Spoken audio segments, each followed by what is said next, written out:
Good evening everyone.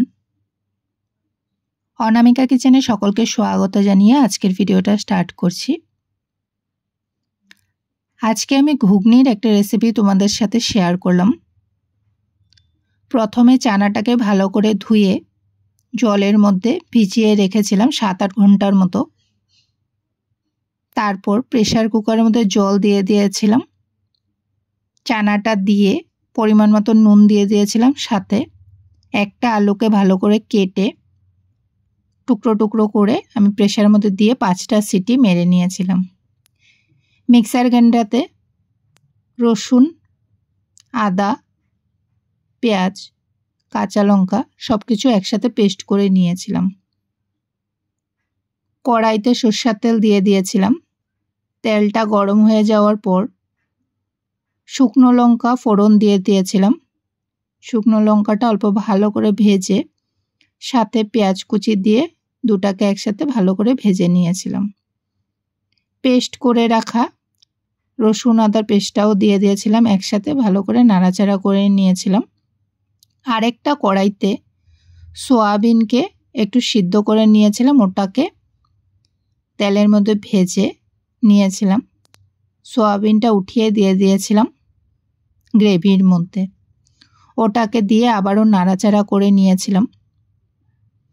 মশলা add করে দিব হলুদের গুঁড়ো, নুন, জিরে গুঁড়ো, শুকনো লঙ্কার গুঁড়ো সব কিছু একসাথে দিয়ে ভালো করে নাড়াচাড়া করে নিয়েছিলাম মশলাটাকে। মশলাটা ভাজা ভাজা হয়ে এলে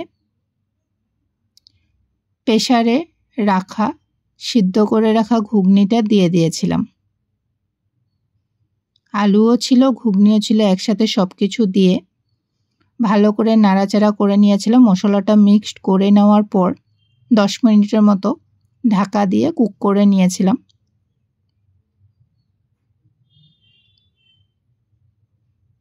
ভালোভাবে রান্নাটা হয়ে গেলে সব কিছু সিদ্ধ হয়ে যাওয়ার পর মিট মশলা দিয়ে রান্নাটা কমপ্লিট করে নিয়েছিলাম। তারপর গ্যাসটা অফ করে দিয়েছিলাম। ঘুগনির রেসিপিটা তোমাদের কাছে যদি ভালো লাগে অবশ্যই তোমরা কমেন্টে জানাবে। কে কে ঘুগনি খেতে পছন্দ করো সেটাও বলবে। ভিডিও যদি ভালো লাগে লাইক এন্ড সাবস্ক্রাইব করে দিও। আমার চ্যানেলে আরও নতুন নতুন ভিডিও পেতে তোমরা আমার পাশে থেকো বন্ধুরা।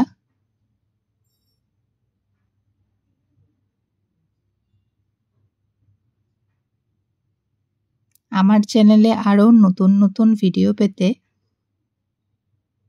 তোমরা আমার পাশে অবশ্যই থেকো। তোমাদের সাপোর্ট ছাড়া কখনোই এগোতে পারবো না, তাই বললাম। সবাই ভালো থেকো, সুস্থ থেকো। ঘুগনিটা আমি শুকনো রুটির সাথে পরিবেশন করেছিলাম। স্ক্রিনের প্রথমেই আমি সেটা তোমাদেরকে দেখিয়েছি। আজকের মতো এ পর্যন্তই। নতুন ভিডিও নিয়ে তোমাদের সামনে আসবো। Bye bye.